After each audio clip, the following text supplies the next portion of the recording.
Assalamu alaikum. Bonjour à tous. Aujourd'hui, je vais vous présenter la solution du premier exercice de cet examen d'analyse fonctionnelle que j'ai annoncé il y a quelques jours.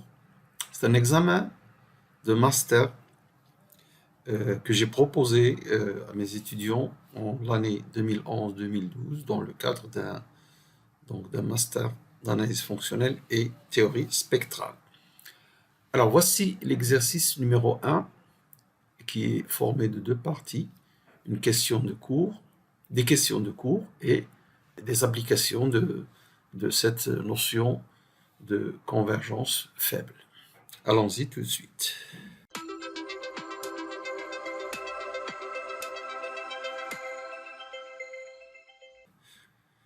Dans la première question, on nous demande de rappeler la convergence faible.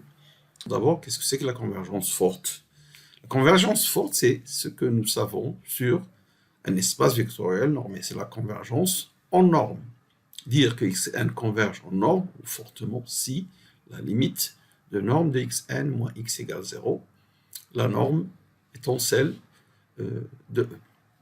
Bien, alors maintenant, la convergence faible. Alors la convergence faible, tout simplement, c'est que si xn est dite convergente faiblement vers un élément x de E, si f de xn converge vers f de x, quel que soit f appartenant à E'. Notation ainsi. Alors cette convergence est une convergence associée à une topologie qui s'appelle la topologie faible, qui n'est pas forcément une topologie des espaces vectoriels normés, que nous aurons l'occasion de voir cette topologie, mais nous, on se contente de donner ce que ça veut dire xn converge faiblement. Alors, il y a une deuxième question dans ces questions de cours, montrer que la convergence en norme entraîne la convergence faible. Il y a deux sortes de convergence pour une suite.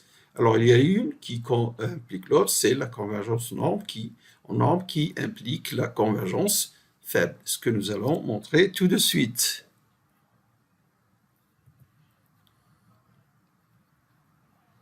Alors, ceci vient évidemment des propriétés de la continuité. Si xn converge vers x en norme, si vous prenez une fonction du dual, elle est continue. Donc, f de xn converge vers f de x, dont le corps sur lequel nous avons muni l'espace vectoriel normé E. Donc, c'est C, puisqu'on ne dit rien sur le corps. Voilà, donc c'est évident, hein, ça vient de la continuité d'un élément du dual quelconque. Et donc, nous avons la convergence faible. Si on a la convergence en norme, on a la convergence faible. Alors, voilà une troisième question qui est moins évidente. xn converge faiblement vers x implique que la suite norme de xn est bornée et nous avons la norme de x est inférieure à limite f de norme de xn. Alors ça demande un théorème que nous allons rappeler maintenant. Alors le théorème que nous allons rappeler pour résoudre cette question numéro 3 est le théorème de Banach-Steinhaus. En fait, nous avons deux théorèmes. Ce théorème initial qui implique le corollaire qui va suivre, qui est aussi appelé théorème de Banach-Steinhaus. Alors, soit E un espace de Banach, soulignez bien que E doit être de Banach, et F un espace vectoriel normé. Si une famille d'applications linéaires continues vérifie cette propriété, quel que soit x appartenant à E fixé, la famille des normes ti de x, lorsque i parcourt i, est bornée par une constante m de x. Donc pour chaque x fixé, nous avons une constante m de x qui majore cette famille de normes, norme de ti de x, pour i quelconque dans i. Si on a ces hypothèses, donc vous voyez Banach, application linéaire, et cette majoration ponctuelle, pour chaque x, vous avez cette majoration, alors il existe m strictement positif qui majore les normes de ti, quel que soit i. indépendamment de x. Alors, ce théorème admet ce corollaire suivant. Alors, vous voyez maintenant, nous avons une famille dénombrable, c'est-à-dire une suite ici, d'applications linéaires de E vers F. On n'a pas simplement qu'elle est ponctuellement bornée, mais Tn de x converge. Et donc, forcément, elle est bornée. Pour chaque x, c'est borné. Pour chaque x fixé, Tn de x converge vers T de x, vers une limite que nous notons T de x, puisqu'elle dépend de x et des Tn. Alors, que dit la conclusion après ces hypothèses-là? Alors, d'abord que norme de Tn est une suite bornée, puisque son sup est inférieur à plus infini. Donc, nous avons les normes de Tn inférieures à une constante fixe m pour tout n de grand N. Ce T ainsi défini, parce que c'est la limite, pour chaque x on a une limite, en définition ce Tx, nous avons une application linéaire continue. Alors cette notation, moi je la réserve aussi pour les applications linéaires continues. Mais je précise ici toute la définition parce que, pour qu'il n'y ait pas de confusion, parce que certaines notent L de F simplement pour des formes linéaires ou des applications linéaires sans préciser la continuité. Donc ce T ainsi construit est une application linéaire continue. Et sa norme, la norme de T, est inférieure à limite inf de norme de Tn. Inférieure à limite inf de norme de Tn. Voilà donc le théorème de Banach-Steinhaus dont nous aurons besoin et de son corollaire. Avant de répondre à cette troisième question, je voudrais rappeler cette fameuse application linéaire injective de E sur son bidual, lorsque vous avez E un espace vectoriel normé. Alors, comment on l'a défini? Pour un x appartenant à E, on définit cette application que j'appelle J de x, puisqu'elle dépend de x, de E' vers K. Et c'est une forme linéaire. Alors, c'est une forme linéaire, parce que je dis qu'elle est linéaire continue, et sa norme vaut norme de x. Donc, vous avez J de x, c'est l'application de E' vers le corps, ici, donc C ou R, donc je mets grand K, F lui associe f de x. Ça, c'est une application linéaire, et sa norme vaut norme de x.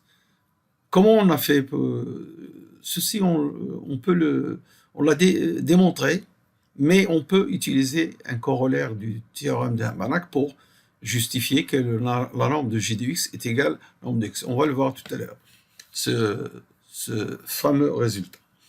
Alors, J de x est donc un élément du dual du dual. Et donc, c'est du bidual. Bon, pour chaque x, j'ai défini J de x. Donc, j'ai le droit de poser cette application qui, de E, lui associe cette application. À x fait associer J de x, cette application, qui est donc un élément du bidual, comme on vient de le dire. Alors, cette application J est également linéaire, continue, injective, et en plus, puisque nous avons dit que la norme de J de x, c'est la norme de x, elle est donc isométrique. Mais attention, cette application, elle n'est pas surjective toujours. Et justement, lorsqu'elle est surjective, on dit que E est réflexif. Cette introduction, je l'ai faite pour définir la réflexivité. On n'a pas besoin ici de la réflexivité. Donc, je fais un rappel de cette notion, si vous voulez, de ces définitions pour résoudre ma question, parce que j'aurai besoin d'une suite fabriquée grâce à cette application Grange. Alors maintenant, je suppose que Xn est une suite qui converge faiblement vers X appartenant à E. Ça, c'est la troisième question où on nous demande de montrer que la norme de Xn est une suite bornée et que le X, qui est la limite faible, sa norme est inférieure à limite inf de norme de xn. Xn converge faiblement vers x, l'hypothèse, ça veut dire f de xn converge vers f de x pour tout f appartenant à E'. Je considère j de xn. Qu'est-ce que nous venons de dire dans le rappel de cours? C'est un élément du bidual. Donc j de xn, c'est une suite de formes linéaires sur E'. J est l'application que je viens de définir, donc voilà comment elle est définie. J de A appliqué à F, un élément du dual, est égal à F de A. Là, c'est la définition. Donc cette relation est vraie quel que soit F appartenant à prime, quel que soit appartenant à E. Et de cette remarque-là, que vous voyez ici, si vous la lisez avec ces notations, vous avez J de xn appliqué à F converge vers J de x appliqué à F. Ça, avec cette notation, veut dire la même chose que ça. Très bien. Autre rappel, norme de J de A égale norme de A. Alors, pour cette relation, j'ai dit que je vais vous rappeler un résultat corollaire du théorème de Banach. Voilà, c'est ceci. Dans un corollaire du théorème de Banach, nous avons ce résultat qui nous permet de calculer la norme de J de A par cette formule. Alors, je vais vous laisser dans la description toutes ces notions que je viens de définir en rappel du cours. Donc, le cours sur les grands théorèmes de l'analyse fonctionnelle, le cours sur le théorème de Banach, qui est aussi un grand théorème de l'analyse fonctionnelle, et cette introduction que j'ai faite pour rappeler la définition de cette application de grand J. Alors voilà, maintenant j'ai tous les ingrédients pour appliquer le théorème de Banach-Steinhaus. D'abord, j'applique le théorème de Banach-Steinhaus pas sur E, pour E'. Parce que dans l'hypothèse, nous n'avons pas de... juste que E est un EVN. Mais E' est un Banach. Le dual, nous avons vu que le dual est toujours un Banach. Parce que c'est les formes linéaires de E vers le corps K, R ou C. Donc L de E vers C ou vers R, puisque C et R sont complets, est un Banach. Cette suite J de xn est une suite dans le dual du dual, dans le bidual, qui ponctuellement je vais utiliser le corollaire du théorème de Banach-Steinhaus. J de xn appliqué à f égale jx de f. Donc, cette suite appliquée à f admet une limite. Alors, d'après le corollaire que nous venons de voir, alors je vais peut-être le rappeler. Voici donc notre fameux corollaire que je vais utiliser. Regardez les conclusions. Ici, dans notre application, nous mettons E' à la place de E et à la place de F, le corps C ou R. Et donc, comme conclusion, nous avons ces conclusions-là. Alors, comment on va les traduire dans notre situation? Donc, nous avons pris cette suite, donc sup de norme de Tn est inférieur à plus l'infini, ce qui veut dire sup de x, norme de xn inférieur à plus l'infini, puisque nous avons vu que cette norme vaut norme de xn. J de x à la place de t du corollaire, donc ceci sera un élément de L de F, mais ça on le sait d'après la définition de J. Bon. Et la norme de ce J de x est inférieure à limite inf de norme de J de xn, et ceci est égal à norme de xn. Alors, norme de J de x, c'est norme de x, et norme de J de xn, c'est norme de xn. Et donc, nous avons cette relation. Alors, qu'est-ce qu'on a démontré? Nous avons démontré que norme de xn est une suite bornée, puisque son sup est inférieur à plus l'infini, et nous avons montré cette relation. Donc, nous avons terminé la réponse pour cette troisième question. En effet, voilà ce qu'on nous demande dans cette troisième question. Nous l'avons fait grâce au théorème de Banach-Steinhaus et son corollaire.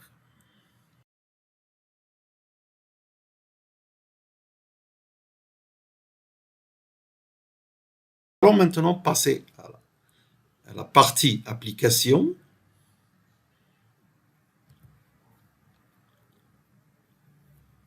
Alors, je vais juste préciser que ce sont des applications de cette notion de convergence faible, pas une application de la troisième question. Alors, qu'est-ce qu'on a ici? Soit c'est une partie dense du dual E'.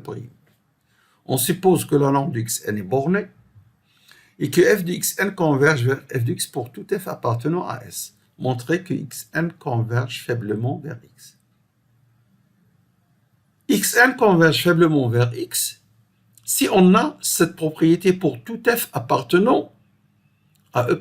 Mais là, on a juste sur une partie dense de E'. Voilà la nuance.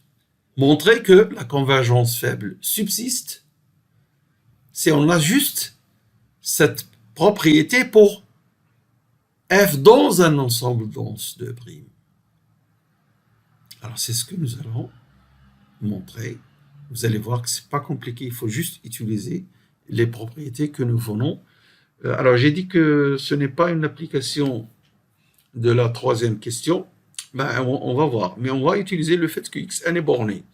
Et évidemment, on ne sait pas si la convergence faible existe. Si la convergence faible existe, on a forcément borné. Donc là, en plus de la convergence pour des f sur une partie dense de prime, on a comme hypothèse norme xn est bornée. Regardons la démonstration. Voilà donc S dense dans E', norme de xn suite bornée, et f de xn converge vers f de x pour tout f dans S seulement. Alors, je prends un f quelconque et je veux montrer un f quelconque dans le duel. Je vais montrer que ceci est vrai. F de xn converge vers f de x.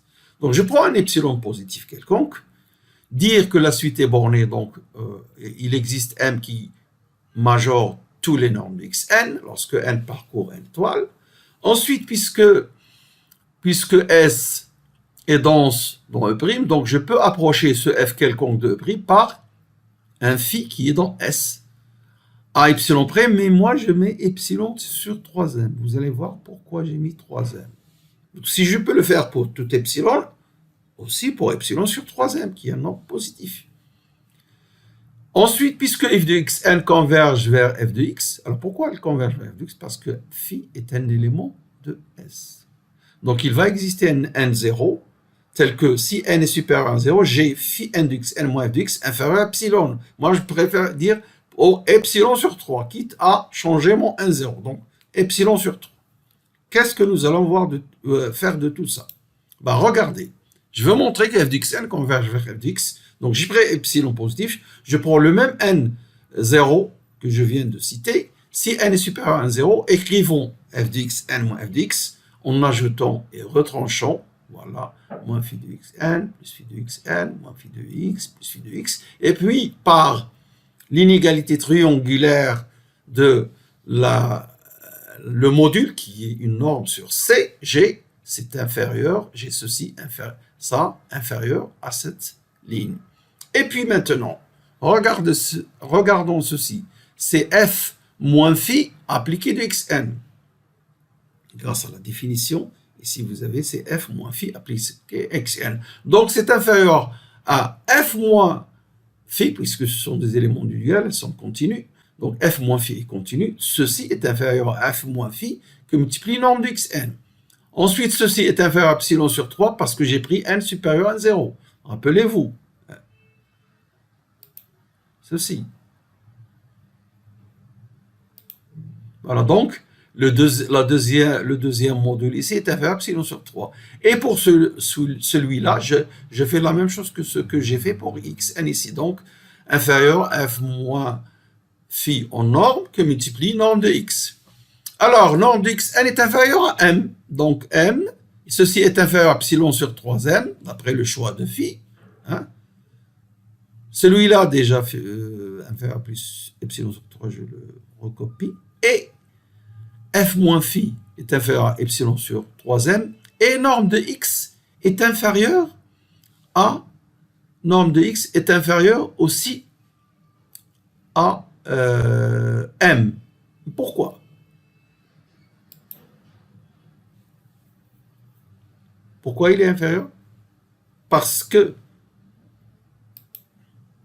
la norme de x est inférieure à limite f de norme de x. Donc la question 3 va, nous sert dans la démonstration. Il est inférieur à la limite f, donc inférieur à la limite sup, qui est inférieure à m qui majore toutes les normes de xn. Par conséquent, j'ai aussi norme de x est inférieure à m. Et là, ça va donner epsilon sur 3, plus epsilon sur 3, plus epsilon sur 3. Le tout fait 3 fois epsilon sur 3 égale à epsilon. Donc, vous comprenez pourquoi j'ai choisi mon phi, de sorte que f moins f moins phi en norme inférieur à epsilon sur 3m. Voilà, alors qu'est-ce que je viens de faire? Pour un f quelconque et un epsilon quelconque, j'ai trouvé un 0 à partir duquel j'ai f de xn moins f de x en module inférieur à epsilon. Ça veut dire, voilà ce que j'ai montré. Ça veut dire que f de xn converge vers f de x. F quelconque, donc on a xn converge faiblement vers x. La dernière question dans ces applications. Alors voilà notre cinquième question. Donc T est une application linéaire de E vers F des espaces de Banach. Voilà cette hypothèse-là. On n'a pas d'hypothèse E et F de Banach dans ce qui précède. Mais là, dans cette question 5, E et F sont des Banach. On suppose que T a la propriété suivante. Pour tout de suite xn, si xn converge faiblement, alors T de xn converge faiblement vers T de x. Ici dans E et ici dans F, évidemment. Montrer, alors cette notion, je l'ai appelée la continuité faible dans une vidéo précédente, pas très lointaine. Montrer que T est une application linéaire continue. Donc ça, c'est une question que j'ai donnée à mes étudiants dans l'examen. Je pense même leur avoir donné une indication, utiliser le théorème du graphe fermé. Alors nous allons besoin de rappeler ce théorème du graphe fermé. Le théorème du graphe fermé, si E et F sont des Banach, donc vous voyez c'est écrit en gras, et T est un opérateur linéaire ou une application linéaire comme vous voulez, linéaire souligné donc là, et si le graphe de T est fermé, vous voyez, alors T est continu. Voilà le théorème du graphe fermé. Dans l'application, donc pour montrer que le graphe est fermé, c'est vous prenez, si T vérifie cette propriété pour toute suite xn, si xn tend vers A et T de xn tend vers B, donc là c'est un couple dans le graphe, alors pour que le graphe soit fermé, il faut que ce couple ne sorte pas du graphe. La limite du couple xn, T de xn reste dans le graphe, ce qui veut dire B égale T de A. Donc voilà, pour appliquer le théorème du graphe fermé, prenez une suite xn qui tend vers A, et supposez que tu dis xn converge vers B, et montrer forcément que B égale T de A. C'est ce que nous allons faire maintenant pour utiliser ce théorème du graphe fermé. Donc on suppose, l'hypothèse de l'exercice 5, que T est une application linéaire entre deux espaces de Banach et que T vérifie cette propriété. Pour tout de suite xn, si xn converge faiblement vers x, T de xn converge faiblement vers T de x dans F. Et je vais utiliser le théorème du graphe fermé. Donc, je prends une suite xn dans E tel que le couple xn T de xn converge vers AB, appartenant à E croix F. Alors, je ne vais pas vous rappeler la topologie du produit cartésien, mais dire que ceci converge vers AB, ça veut dire que xn, alors xn converge vers A et T de xn converge vers B. Voilà ce que ça veut dire, ce couple, cette suite xn, T de xn, qui est un couple dans le graphe, converge vers AB appartenant à E croix F. A priori, je ne sais pas s'il est dans le graphe, mais je vais montrer qu'il est dans le graphe. Alors, dire que xn converge vers A, ça implique xn converge vers A faiblement. Pourquoi on a dit que ce sont des applications? Évidemment, on applique ici une question que nous avons vue dans la partie cours. Xn converge faiblement. Et ça, c'est l'hypothèse. Donc, on a cette application. Donc, T de xn converge vers T de A faiblement dans F. Voilà la conclusion que nous tirons du fait que Xn converge vers A. Mais T de Xn converge vers B fortement, puisque là on parle de convergence dont E croît F. Alors dire que ce couple converge vers AB, ça veut dire que Xn converge vers A et T de Xn converge vers B. Convergence en norme, donc ça implique la convergence faible. Ce que nous avons vu dans les questions de cours, valable pour tout espace vectoriel normé. Nous l'avons vu pour E, mais c'est valable aussi pour F qui est NVN, et même il est de Banach. Alors T de Xn converge vers B, et donc T de Xn converge faiblement vers B. Et là, qu'est-ce qu'on a d'après l'unicité de la limite faible, T de A égale à B. Bon, alors vous allez me dire, vous n'avez pas posé la question de la limite faible. Évidemment, je ne peux pas poser tout le cours parce que j'ai fait ça dans le cours. Mes étudiants savaient que la limite est faible, donc ils doivent dire que la limite faible pour la convergence faible aussi, elle est unique. Donc T de A égale à B. Et donc j'ai démontré que si un couple, une suite dont le graphe converge vers un couple AB, il ne sort pas du graphe. AB est un élément du graphe. Et d'après le théorème du graphe fermé, donc T est continu. Voilà, c'est la conclusion à cet exercice. Et ce n'est que le premier exercice sur une série de 3 exercices que je vais corriger la prochaine fois. Donc je vais corriger l'exercice 2 et l'exercice 3. Alors je vous dis merci de votre attention et de votre fidélité et n'oubliez pas de nous encourager en mettant un like et de vous abonner à la chaîne si vous ne l'avez pas déjà fait. Au revoir.